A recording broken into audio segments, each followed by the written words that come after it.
the hand clamped down on her wrist like a vice. Every customer in the diner looked away. Every single one. Except the man in the worn flannel shirt. Let me back up 45 minutes. At midnight on a Thursday, the only people left in the Silver Moon Diner were the ones the world had forgotten about. Truck drivers grinding through cross-country halls, nurses decompressing after double shifts, and Ethan Walker, 36 years old, 210 pounds of scarred muscle hidden beneath a faded flannel shirt, sitting in the back booth with a $1.50 cup of coffee he was trying to stretch into a full break. His right shoulder throbbed. Shrapnel from Kandahar, buried too deep to remove, waking up every time the weather turned wet.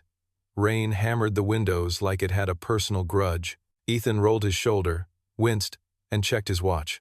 42 minutes until his overnight security shift in the warehouse district. Before that, he'd already completed a full morning of medical supply deliveries. Tomorrow, if his body cooperated, he had a weekend handyman job lined up across town. 3 jobs, 7 days a week, $1,200 a month for rent on a cramped 2-bedroom apartment. $300 for utilities, $400 for his 7-year-old daughter Sophie's school supplies, dance classes, and the little things that made her eyes light up. $600 for food and everything else a growing child needed.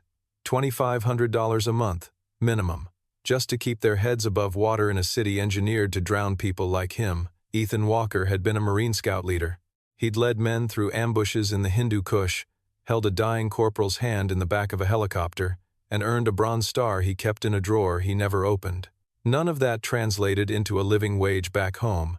His wife, Emily, had been the one who managed everything, the finances, the warmth, the belief that things would get better. Then cancer came. 18 months of watching the strongest person he'd ever known become someone he couldn't save. She died 4 years ago. Ethan fell apart for a while after that. A bar fight that landed him in a holding cell overnight. Months of numbness. Then Sophie looked up at him one morning and asked, "Daddy, who's going to make my lunch?" Something inside him snapped back into place. 2 years of PTSD treatment, regular sessions, coping mechanisms, discipline. He rebuilt himself into something functional, if not entirely whole. The diner's night waitress refilled his coffee without being asked. She was young, somewhere in her mid-20s, with honey blonde hair pulled into a practical ponytail and the kind of quiet efficiency that suggested she genuinely cared about doing her job well. Her name tag said Emma. Ethan had been coming to the Silver Moon for 3 months during his late-night breaks, and he'd noticed things about her. The way she enunciated words a little too precisely. The way she carried herself like someone trained to sit at long conference tables, not serve them. He'd also noticed that she never complained, never checked her phone, and never acted like the work was beneath her. Whatever her story was, it wasn't his business. Ethan Walker had learned a long time ago that everyone was fighting a war nobody else could see.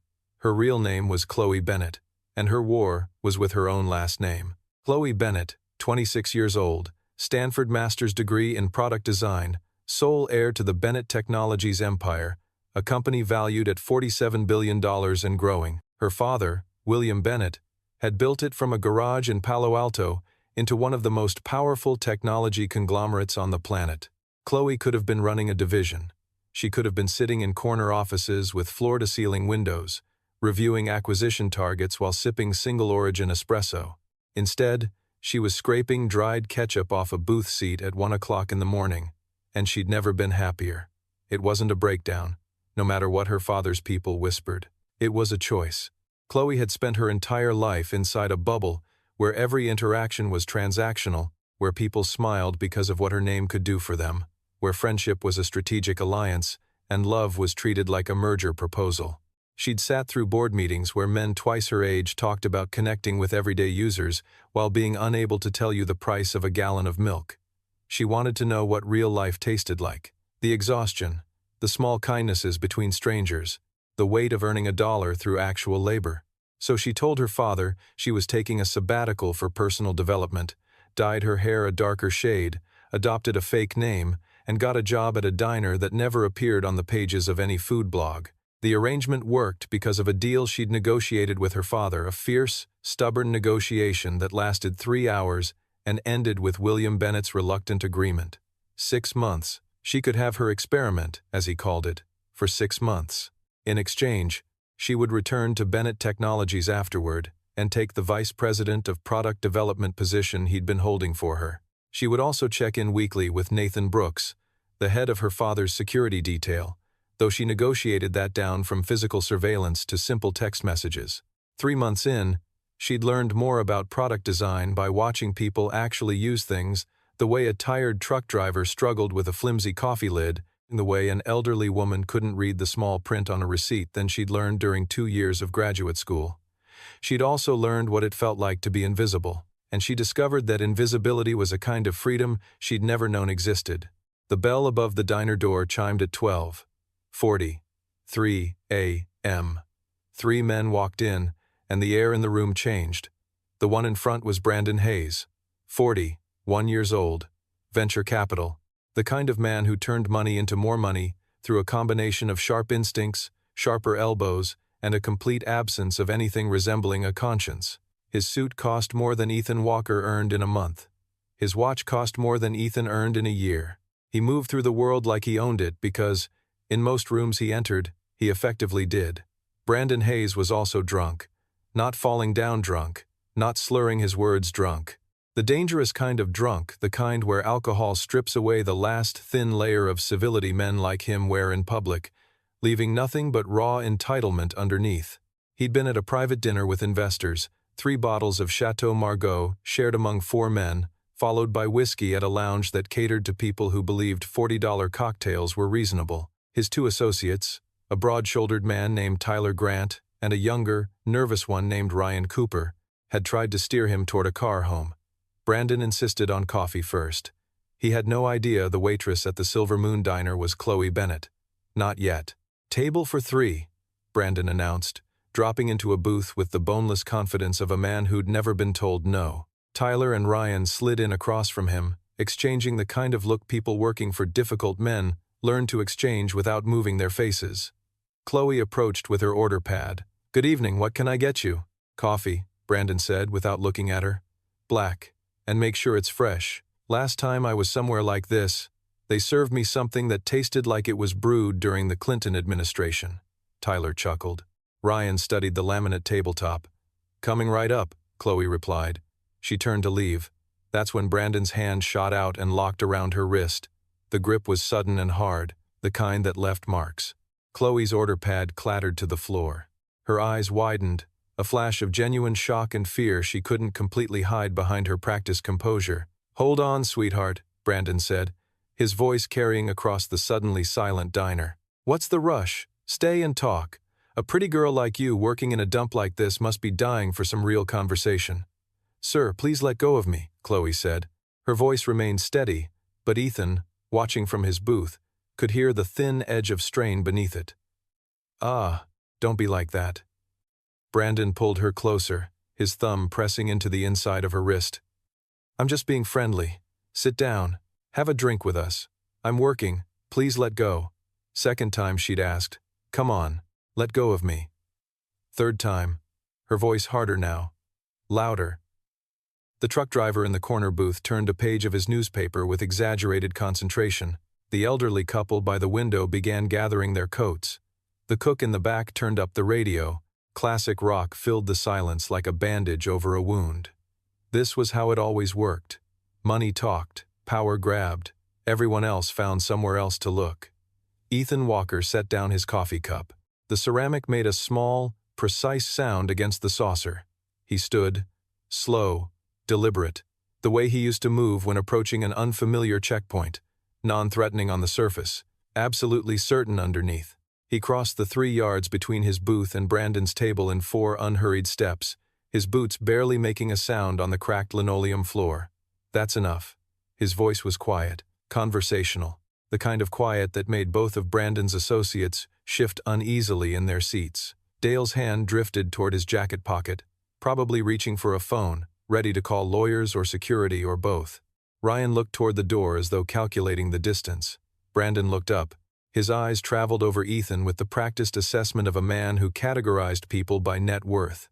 Worn jeans, faded flannel, calloused hands, working boots with the sole beginning to separate on the left side. In Brandon's mental spreadsheet, Ethan Walker didn't even register as a meaningful entry.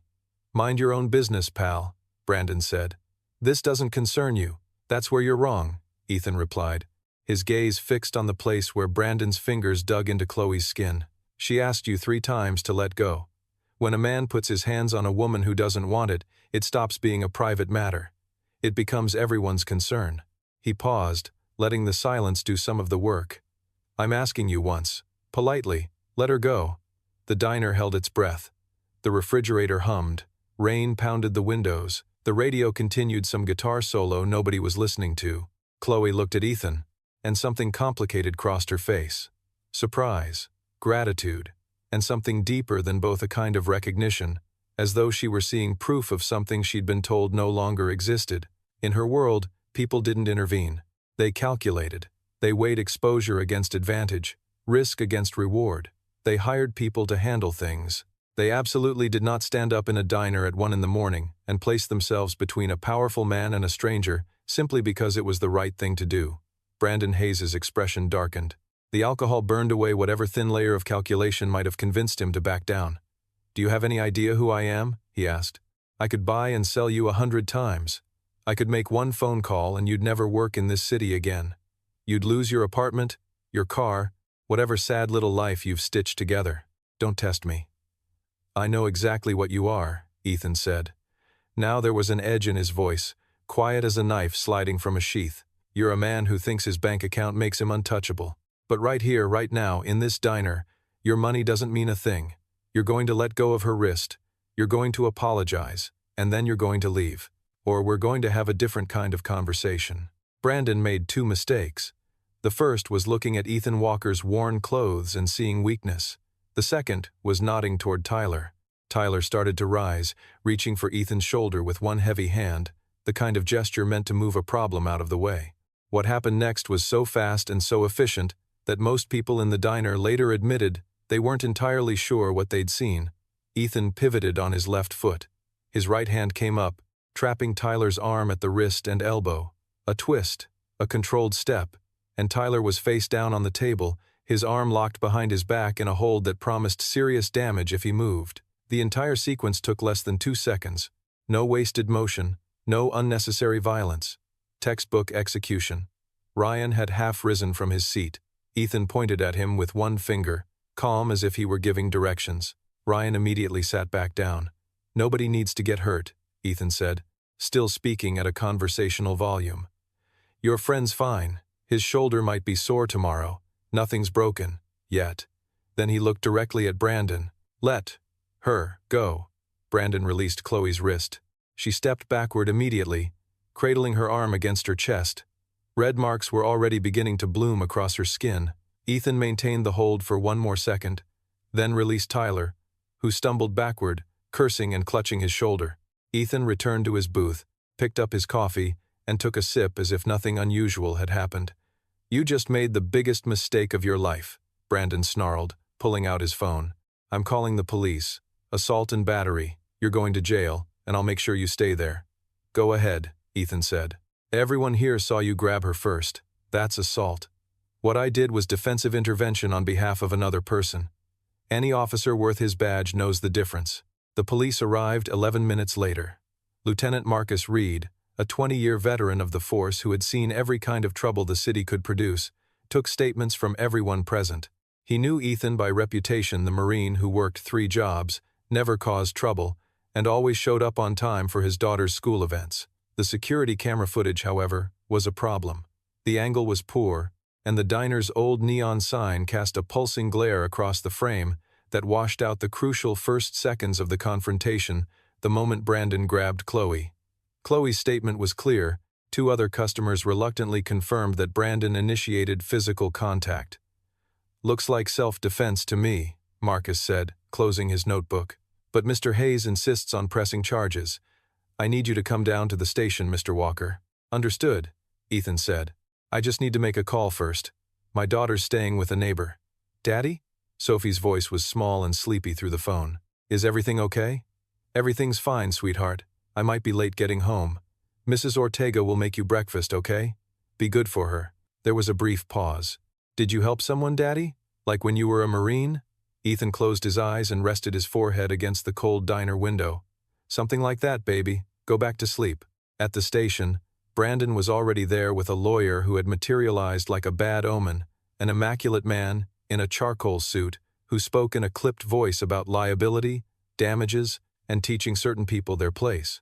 But help arrived from an unexpected direction. Olivia Foster, 34 years old, the kind of attorney who had fought her way through law school on scholarships while raising 2 children alone, walked into the station at 2:30 inches the morning. "I'm Mr. Walker's attorney," she announced. A customer from the diner had called her.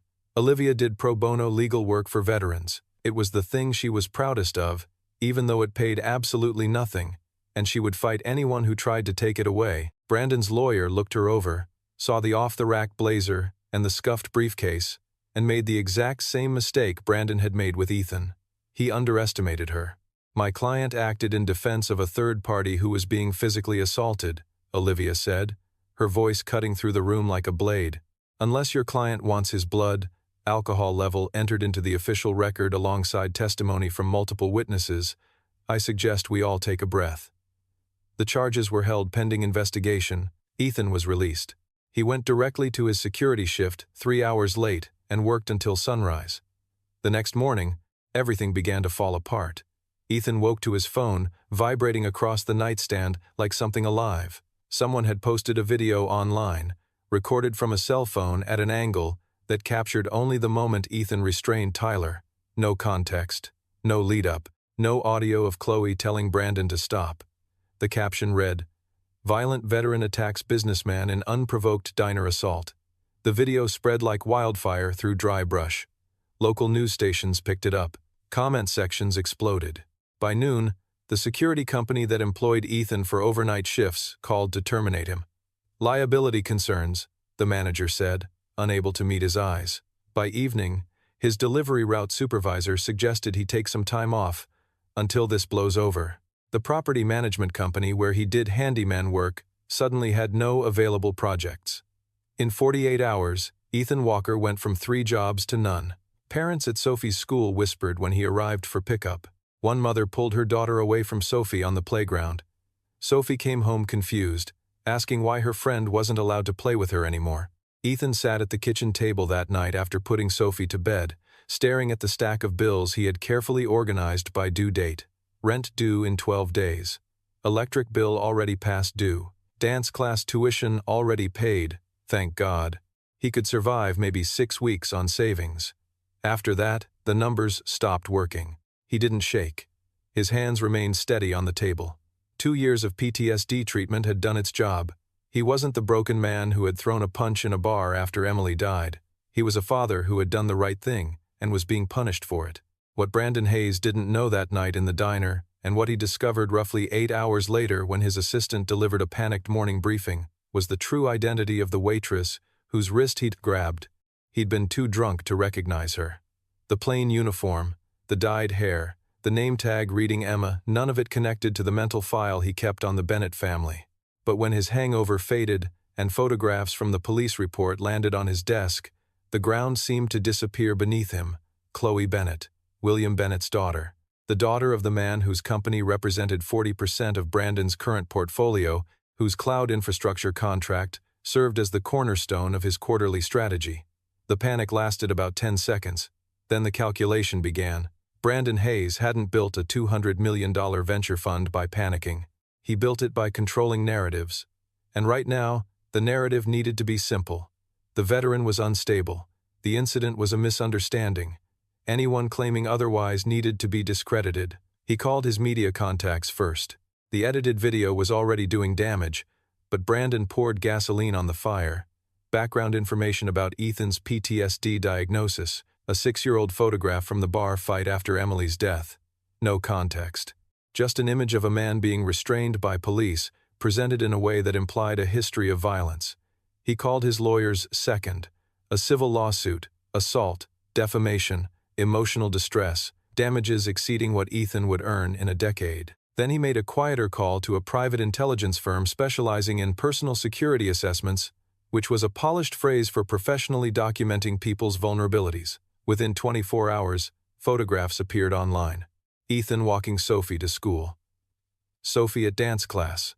Sophie on a playground, photographed through a telephoto lens from across the street. No caption was necessary. The message was clear enough. Chloe learned about the video from Lauren Brooks, her father's head of strategic communications. Lauren, 31 years old, had built her career making problems disappear. Brilliant, ruthless when necessary. She sat across from Chloe in a Bennett Technologies conference room with a tablet in one hand and an expression that suggested this conversation would not be pleasant. "The man who helped you is being destroyed," Lauren said. "Brandon Hayes is using everything he has. Media, legal pressure, financial pressure, personal intimidation. Ethan has lost all 3 jobs." Photos of his daughter are being circulated online. The narrative is that he's a violent, unstable veteran who attacked a respected investor. Chloe felt something ignite inside her chest. Not the cool, strategic anger she'd learned in boardrooms. Something raw, something that tasted like diner coffee and smelled like rain on old linoleum.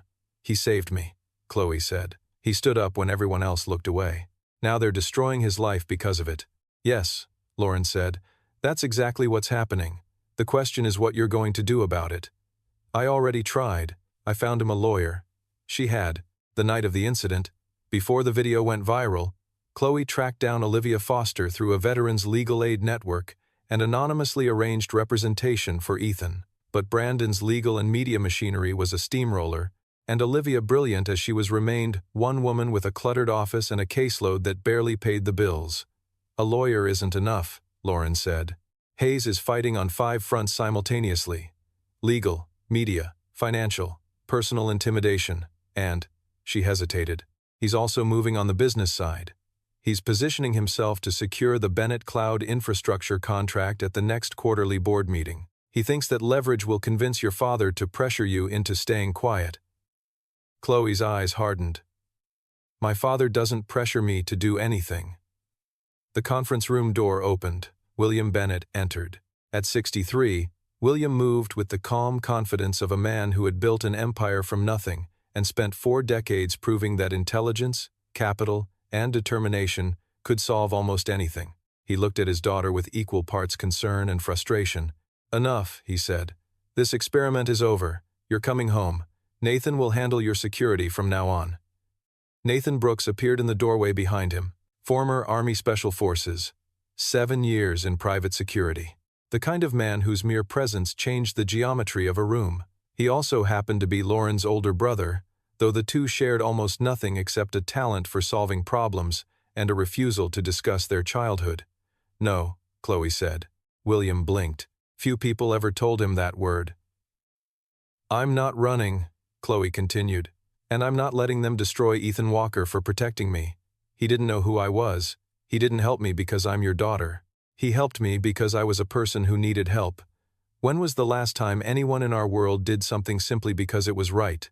He's a stranger, Chloe. 3 jobs, barely making rent. How do you know that? He's a Marine veteran who held his dying wife's hand for 18 months and has never missed a parent-teacher conference while working himself to exhaustion to give his daughter a good life. Nathan can confirm that because I know you've already had him investigated." Chloe looked toward Nathan. He gave the smallest nod. William Bennett slowly sat down. "What exactly do you propose?"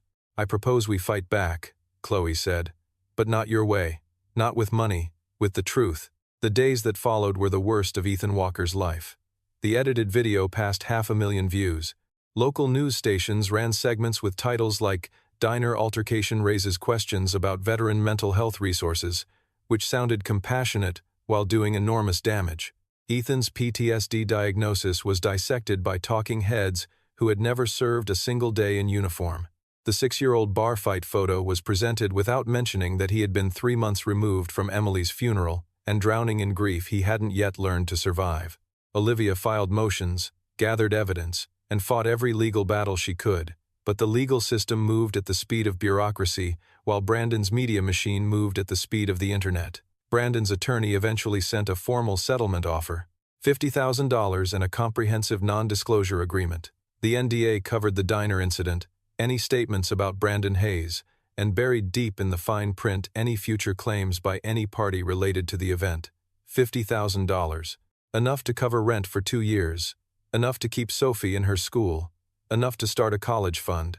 Ethan looked at the paperwork for exactly 3 seconds. Then he tore it in half. Tell Brandon Hayes he can take his money and his NDA and choke on them. Olivia gathered the torn pieces. You know what this means. They're going to escalate. They're already photographing my daughter. How much further can they escalate? Olivia gave him a long look. You'd be surprised. She paused. Ethan, I need you to understand something. I'm going to fight this with everything I have. But I'm one lawyer with a practice that runs on coffee and stubbornness. They have an entire machine. Ethan leaned back in his chair. Then we'd better be tougher than the machine. Olivia studied him for several seconds before finally nodding. Okay, then we build our own case. And we start with the fact that Brandon Hayes has done this before. She was right. Olivia had spent days making calls, pulling records, and doing the kind of investigative work that never made headlines. She found Megan Collins, 29 years old, who had worked as a bartender at an upscale hotel Brandon frequented. Megan had her own story. Hands where they didn't belong, propositions that crossed every line, text messages sent after she rejected him that would turn anyone's stomach. 2 other women privately agreed to provide sworn statements, though they were terrified of going public. We have a pattern of behavior, Olivia said, spreading documents across her cluttered desk. 3 women, consistent stories, supporting evidence. But patterns establish character, not what happened that night. We still need hard proof. Chloe sat across from her. The security footage is useless, the camera angle is wrong, and the neon glare washes everything out. You can't clearly see Brandon grabbing me. Then we need another angle. That angle came from 2 unexpected places. The first was David Turner, the truck driver who had been hiding behind his newspaper in the corner booth that night.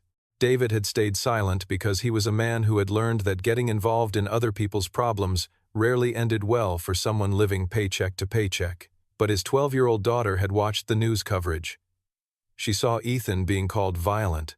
She looked at her father and asked why the man who helped the waitress was being treated like a criminal. David couldn't answer, so he stopped being silent. I saw everything, David said during a recorded statement in Olivia's office. That man, Hayes, grabbed the waitress hard enough to leave bruises. She told him to stop 3 times. 3 times. The veteran gave him every chance to back down before touching anyone.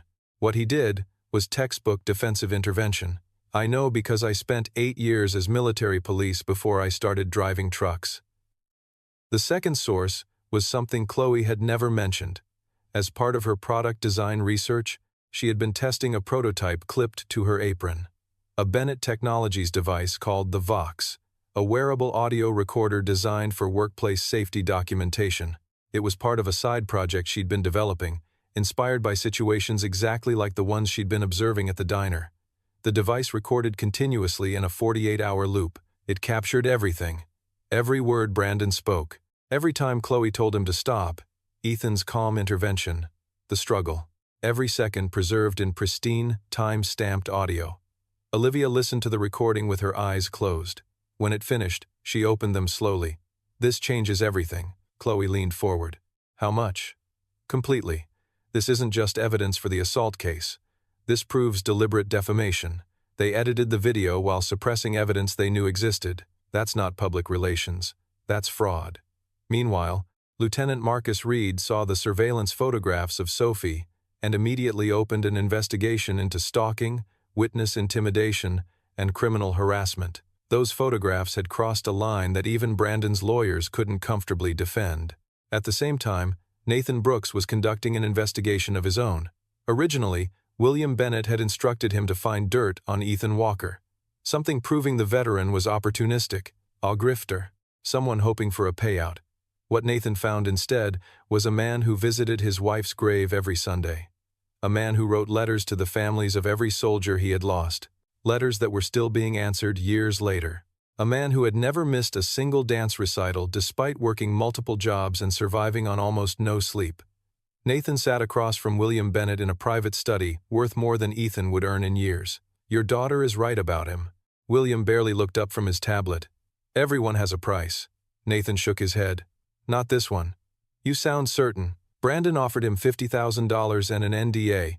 Ethan tore it up. Brandon's people are photographing his 7-year-old daughter to intimidate him. He hasn't flinched. Nathan paused. Sir, When was the last time you met someone who couldn't be bought? William finally looked up. The question landed harder than he expected, somewhere beneath 4 decades of deals, acquisitions, and the belief that everything could be negotiated. What do you recommend? Nathan answered immediately. Don't buy him. Don't rescue him. Give him a platform to tell the truth. Then let the truth do the rest. The Bennett Technologies quarterly board meeting took place on a Tuesday morning, 3 weeks after the incident at the Silver Moon Diner. This wasn't the flashy product launch gala where investors mingled with journalists over champagne. This was the closed-door meeting where real decisions were made. Where contracts lived or died. Where men like Brandon Hayes exercised the leverage they had spent years building. Brandon sat near the head of the conference table, flanked by his attorneys. He was confident. The civil lawsuit against Ethan was moving forward. The media narrative remained intact. The veteran was unemployed, financially cornered, and only 1 bad month away from losing his apartment. Everything appeared to be proceeding according to plan. William Bennett called the meeting to order. Before we address the quarterly agenda, William said, there's a matter of board integrity I need to raise. Brandon's smile remained firmly in place. Of course, William. What's on your mind? 3 weeks ago, one of our board investors physically assaulted my daughter in a public establishment. When a bystander intervened to protect her, that investor launched a coordinated campaign of media manipulation, legal intimidation, and personal surveillance, including photographing a 7-year-old child in an attempt to destroy the bystander's life and silence witnesses. Brandon's smile vanished. William pressed a button on the conference table. Audio filled the room. Chloe's voice asking Brandon to let go. Once, twice, 3 times, Brandon's drunken responses. Then Ethan's calm voice stepping in and giving Brandon every opportunity to stop. The struggle, Tyler hitting the table, and finally Brandon's threat. You just made the biggest mistake of your life. The recording lasted 4 minutes and 12 seconds. No one in the room moved. This audio was captured by a Bennett Technologies prototype device, William said, and has been authenticated by independent forensic analysts. It is accompanied by a sworn eyewitness statement from a former military police officer who was present and testimony from 3 additional women who have experienced similar conduct from Mr. Hayes over the last 4 years. He turned toward Brandon. Your investment stake in Bennett Technologies is being liquidated effective immediately. Your access to all proprietary systems, facilities, and data is revoked. The cloud infrastructure contract held by your fund is terminated for cause based on violations of our corporate conduct standards. Our legal team has forwarded the audio recording, witness statements, and evidence of your intimidation campaign to the district attorney's office, which has indicated its intent to pursue criminal charges. Brandon's lead attorney leaned forward. William, let's not do anything rash. I'm sure we can. We're past that, William interrupted. The conference room door opened. Lieutenant Marcus Reed entered with 2 officers. Brandon Hayes, Marcus said, his voice cutting through the silence. You're under arrest for assault, criminal harassment, witness intimidation, and stalking. Please stand up. Brandon didn't move. For the first time in his adult life, his money had nothing to say. Marcus waited 3 seconds. Then he walked around the table, and Brandon Hayes, venture capitalist, power broker, and a man who had never been told no, was handcuffed in front of the very people whose respect he had spent years trying to purchase. The story broke that afternoon. Not the version Brandon had created. The truth. Olivia Foster held a press conference outside the courthouse, standing beside Chloe Bennett and Megan Collins, who had finally decided she was finished being afraid. The audio recording was released to the media. Within 72 hours, 4 more women came forward with stories of Brandon's behavior. His investment firm began hemorrhaging clients. Federal investigators opened inquiries into several of his fund's more questionable transactions. News outlets that had repeated the edited video were forced to revisit the story. Retractions appeared. Public apologies followed, though they felt painfully inadequate compared to the damage already done. Brandon's civil lawsuit against Ethan disappeared almost overnight. His attorneys suddenly had much larger problems to manage. Ethan watched the coverage from his apartment. Sophie sat curled against his side on the couch, her small hand wrapped around 2 of his fingers. Olivia called that evening. The lawsuit is dead. Criminal charges are moving forward against Hayes, not you. And Ethan, I've received 3 calls today from companies that want to hire you. Your name is clear. Ethan thanked her. After Sophie went to bed, he sat alone in the quiet apartment. He looked at the folded flag on the mantel, the photographs of Emily, the crayon drawings Sophie had taped to every surface she could reach. For the first time in a long while, he felt something unfamiliar, not victory, not even relief. More like the feeling of finally setting down a burden he had carried for so long that he'd forgotten what it felt like to stand without it. The knock came the next evening. Ethan opened the door and found Chloe Bennett standing in the hallway. She wore jeans and a simple sweater, no makeup. Her hair tied back in the same ponytail she wore at the diner. In her hands was a foil-covered baking dish. "I made lasagna," she said. "I should warn you, it's the first lasagna I've ever made. My old housekeeper tried teaching me over a video call. It might be terrible." Ethan stepped aside. "Come in." Chloe entered the apartment and quietly took everything in. The military precision, the folded flag, the photographs, the evidence of a life held together through discipline and responsibility. She set the lasagna on the kitchen counter beside a stack of bills organized by due date and the schedule from Ethan's old 3-job routine still taped to the refrigerator. 2 of the 3 jobs now crossed out. "I owe you an apology," Chloe said. "I should have told you who I was that first night. I should have used my resources immediately. Instead, I tried handling everything anonymously, through channels, the way I was raised. By the time I realized that wasn't enough, they had already—" She stopped. "You lost your jobs. Sophie was frightened. That's on me." Ethan shook his head. "No, that's on Brandon Hayes. What belongs to you is the audio recording that brought him down, and the lawyer who appeared at 2:30 in the morning. That was you, wasn't it?" Chloe didn't deny it. "I didn't stand up in that diner because of who you are," Ethan said. "I stood up because you needed help. That's all. And I'd do it again tomorrow. For you or anyone else." Sophie appeared in the doorway of her room, holding a crayon drawing. The picture showed a person in a blue shirt standing between a smaller figure and a larger, scary-looking one. The standing figure wore a cape. "Is that Daddy?" Chloe asked. Sophie shook her head. "It's anyone who helps. Daddy says anyone can be that person. You just have to choose." Chloe stared at the drawing for a long moment. Then she smiled. 2 weeks later, William Bennett asked Ethan to meet him in his private study. Not the corporate headquarters, not a boardroom. The private room where real conversations happened. Nathan Brooks was there. Chloe was there too. "Mr. Walker," William said, "I owe you an apology. I assumed you were an opportunist. I had you investigated. I was wrong, and I'm not a man who says that often." Ethan shrugged slightly. "You don't owe me anything. I did what anyone should have done." "That's precisely the point," William replied. "Anyone should have. Only you did." He slid a folder across the desk. "This isn't charity. It's a job offer." Ethan looked down at the folder. William continued. "Chloe is launching a new division, the Safe Workplace Initiative, a comprehensive program focused on harassment prevention, crisis intervention training, and workplace safety systems. We're going to offer it to every company in our network, and eventually to any organization that wants it." Chloe leaned forward. "We need someone to lead the security and training side of the program, someone who understands de-escalation under pressure, someone trained in defensive intervention, someone who can walk into a room full of executives and managers and show them what real courage actually looks like." She paused for a moment. "Someone who does the right thing when nobody is watching and when everybody is." Ethan opened the folder. The position paid $90,000 a year, full benefits, flexible scheduling built around a parent's life. It wasn't charity. It wasn't a reward. It was meaningful work that happened to fit his exact skill set. The skills of a Marine Scout leader, a crisis responder, a man who had learned how to manage his own demons through discipline, therapy, and persistence. "Can I think about it?" Ethan asked. "Of course," William said. He stood and extended his hand. Ethan shook it. "For what it's worth, Mr. Walker, I'd be proud to have you as part of this organization, not as a favor, as a colleague." After leaving, Ethan sat at the kitchen table with the folder open in front of him. Sophie climbed into his lap. "Are you going to do it?" she asked. "What do you think?" Sophie considered the question carefully. "I think you should do what makes you happy," she thought for another moment. "And helping people makes you happy."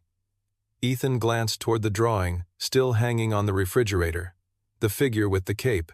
"Yeah," he said softly. "It does." He started 2 weeks later.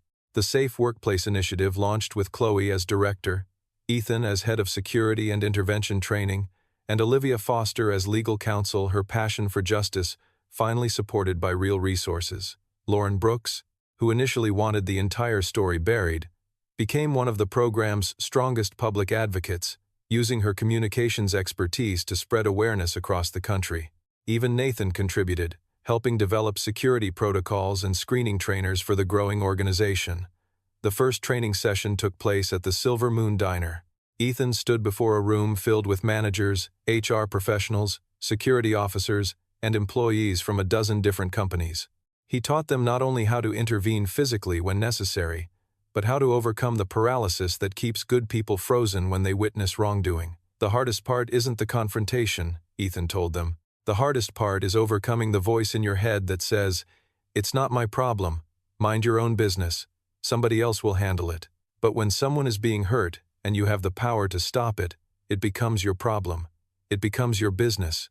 It becomes everyone's business. In the audience sat Megan Collins alongside several other women who had come forward. They were no longer victims. They were advocates, helping others recognize warning signs and find the courage to speak. David Turner was there too, the truck driver who finally chose not to remain silent. He had brought his daughter. Brandon Hayes' trial became a landmark case. The audio evidence was impossible to dispute. The pattern of behavior documented over years and across multiple victims painted a picture that no legal maneuvering could erase. He was convicted on multiple charges and sentenced to 18 months in federal prison, along with substantial restitution payments to his victims. His investment firm collapsed. His name became synonymous with the consequences of believing wealth placed someone above accountability. More importantly, his case became one of the Safe Workplace Initiative's most powerful teaching examples. Not as a story about punishment, but as a story about what happens when decent people stop looking away. 6 months after the night at the Silver Moon Diner, Ethan and Chloe stood together in a park on a Sunday afternoon watching Sophie learn how to ride a bicycle without training wheels. It had become their weekly tradition, simple afternoons that had nothing to do with Bennett Technologies, workplace safety programs, or the wider world. Just 3 people brought together by one act of cruelty that unexpectedly became the beginning of something better. Sophie wobbled, corrected, wobbled again. "She asked me something yesterday," Chloe said, holding a thermos of coffee that was significantly better than anything served at the Silver Moon. "Yeah?" She asked whether standing up for people runs in families. Ethan watched Sophie concentrating fiercely, refusing to put her feet down. "What did you tell her?" Chloe slipped her hand into his. "I told her it does now." Sophie completed her first full lap around the path. She threw both arms into the air, the bike swerving wildly beneath her, and let out a scream of pure triumph. Ethan and Chloe cheered. It was a small moment, a child learning balance, but it rested on the same foundation as everything else: trust, courage, and the understanding that falling down is simply part of learning how to stand. The Silver Moon Diner still serves coffee through every hour of the night. The neon sign still flickers. The old linoleum floor still creaks. But now there's something new hanging near the register. A framed sign that reads, "This establishment does not tolerate harassment of any kind. We stand up for each other here." And in a small apartment across town, slightly less cramped now, with enough room for all the drawings, Sophie keeps creating. A Marine veteran no longer works 3 jobs just to survive. He works one job that matters. He teaches people what he has always known: that dignity is not something earned through a paycheck, that courage is not the absence of fear but the decision to act despite it, and that sometimes the simplest choice, standing up when everyone else stays seated, can change more lives than you'll ever know. Ethan Walker never wanted to be a hero. He simply refused to be a bystander. And in a world filled with people looking away, that made all the difference. The end.